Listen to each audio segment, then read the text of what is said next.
Well, today marks the 20th anniversary since the devastating Boxing Day tsunami when a 9.1 magnitude earthquake struck the Indonesian island of Sumatra, killing more than 220,000 people, including 26 Australians. Anthony Albanese today paid tribute to the victims. For 20 years, survivors have lived with the weight of loss and the pain of memories, that one terrible day looming so large over all the others. For all of these people, we hold them in our hearts. Yet our hearts are also filled by what the disaster showed us of the human spirit. Even amid that nightmare, people followed the powerful instinct to help each other, to look out for each other and to comfort each other.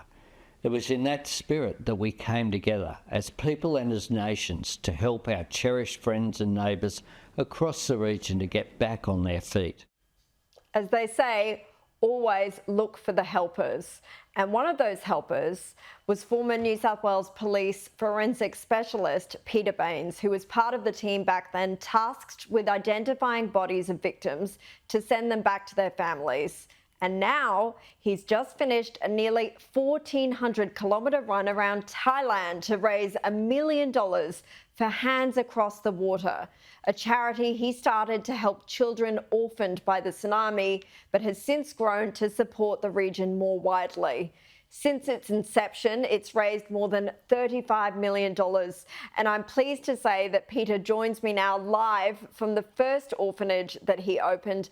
Peter, what an incredible effort. Congratulations. What was it like being on the ground back then, helping people, that made you so committed to wanting to continue to help them even 20 years on? Yeah, thank you for having me this afternoon. And I think what it was 20 years ago was I saw an opportunity to do something for the children, and I accepted I couldn't change what had happened, but it felt within my capacity to do something around what happened next for them.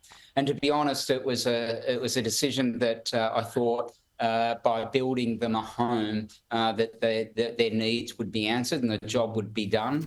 But here we are almost 20 years on, and it very much occupies every day of my week, and we continue to work over here and support the broader community and many additional communities, not just those that were originally affected by the tsunami.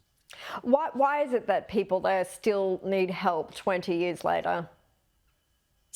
Yeah, well, Thailand's a developing country, and you don't have to step too far outside of the Bangkok to find those who live in abject poverty compared to Australian standards. And out in the regions, they don't have the social structure or the resources, and the homes that we support, many of the children arrive at the request of the government, of the social welfare, of the hospitals, of the police, who have no other options. And the children that we take care of, they might be with us for a short time while we help repatriate families. They might be with us for a longer time. But we certainly accept that the best place for kids, all things being equal, is with a family. But when things aren't equal, we provide an option, and as I say, whether that's short or long term. And it's long been the case that it's the communities we support reach much further than just the tsunami that brought us over here 20 years ago. It's incredible, the work that you're doing. And now it's been 2 decades, obviously, but do you remember what it was like confronting that scene, having to identify victims after such a devastating event? Yeah, absolutely. The first time I visited Thailand was here in response to the tsunami, and I arrived into Phuket airport on a flight from Singapore, and it was a deserted airport, and but covering the walls of the airport were photos and posters of those who were missing, left by relatives, and then within hours I was in a helicopter flying up to the devastated region, and the temple of Wat Yan Yao, where there would be 3,500 bodies in that one temple that we would spend. And when I say we, I mean the entire forensic community that would come here. We'd spend over 12 months working to identify the 5,500 bodies that were recovered in Thailand, to repatriate them. And those images and those scenes from those early days have never left me.